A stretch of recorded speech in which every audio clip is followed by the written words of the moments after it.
主教耀漢小兄弟會多倫多真福院於2022年8月嘅下旬恭請到一尊花地瑪聖母像，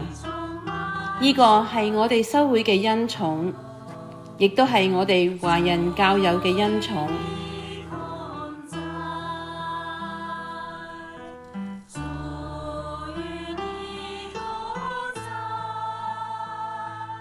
花地瑪聖母顯現嘅訊息係要世人悔改、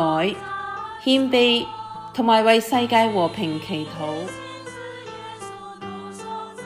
為咗遵從聖母嘅聖訓，我哋真福院逢每年5月份，即係聖母月，將會舉行花地瑪聖母像巡遊。因此，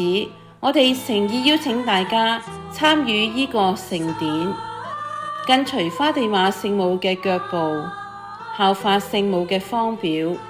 傳揚和平、大愛。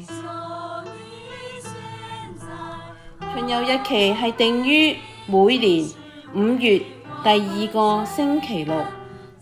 時間係早上嘅11時到下午嘅2時半，地點係多倫多真福院。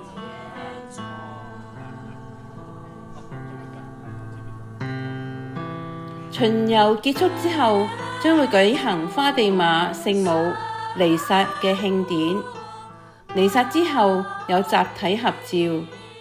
跟住大會會派發簡單嘅午餐，之後當日嘅活動就圓滿結束。但係教友亦可以選擇離開之餘，留下祈禱、默想或者詠唱。